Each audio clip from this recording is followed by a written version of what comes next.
మొక్కలు సాధారణంగా నేల, సూర్యకాంతి నుండి తమ ఆహారాన్ని తామే తయారు చేసుకుంటాయని మనకి తెలుసు. కానీ ప్రకృతిలో కొన్ని వింత మొక్కలు ఉన్నాయి. అవి ఆకలిగా ఉన్నప్పుడు తమ కడుపు నింపుకోవడానికి కీటకాలను వేటాడతాయి. ఈ మాంసాహార మొక్కలు కేవలం అలంకార మొక్కలు మాత్రమే కాదు, చాలా తెలివైన వేటగాళ్ళు కూడా.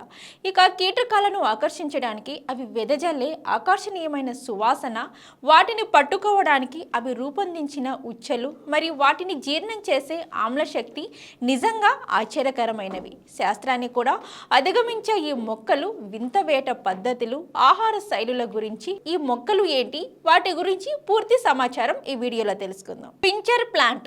దీని ఆకులు పించర్ లేదా కప్పు ఆకారంలో ఉంటాయి. దీని శాస్త్రీయ నామం నెపెంథెస్. పించర్ అంచున కూర్చునే కీటకాలు లోపలికి జారిపోతాయి. అక్కడ జీర్ణద్రవం కీటకాన్ని కరిగించుకుంటుంది. రెండవది వచ్చేసి వీనస్ ప్లేట్రస్. ఇవి కీటకాలను చాలా త్వరగా పట్టుకుంటాయి. ఒక కీటకం దాని ఆకుపై వాలిన వెంటనే ఆకు రెండు భాగాలు కత్తెరలాగా ఒకదానికొకటి మూసుకుపోతాయి. ఇక డ్రోసెరా లేదా సన్డ్యూ. దీని ఆకులు చిన్న వెంట్రుకల్లాంటి నిర్మాణాన్ని కలిగి ఉంటాయి. వాటి చివరల వద్ద జిగట బిందువులు ఉంటాయి. అవి సూర్యకాంతిలో మంచులా మెరుస్తాయి. కీటకాలను వాటికి ఆకట్టుకునేలా ఆకర్షిస్తాయి. ఈ మొక్కలు కీటకాలను ఎందుకు తింటాయి? అసలు మాంసాహార మొక్కలు సాధారణంగా పోషకాలు తక్కువగా ఉన్న నేలలో పెరుగుతాయి.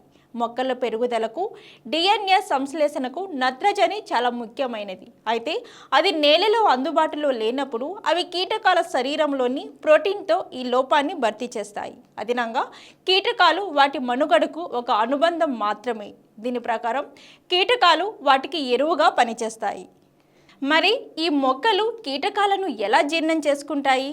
కీటకం చిక్కుకున్న తర్వాత మొక్క జీర్ణ ఎంజైమ్లను విడుదల చేస్తుంది. ఈ ఎంజైమ్లు కీటకం శరీరాన్ని కరిగించి పోషకాలుగా మారుస్తాయి. కొన్నిసార్లు ఈ ప్రక్రియ బ్యాక్టీరియా సహాయంతో జరుగుతుంది. ఈ జీర్ణక్రియ ప్రక్రియ సాధారణంగా 5 నుండి 12 రోజులు పట్టవచ్చు. అప్పుడు ఈ మొక్క పోషకాలను గ్రహిస్తుంది. దీని ద్వారా పెరుగుదల కొనసాగుతుంది.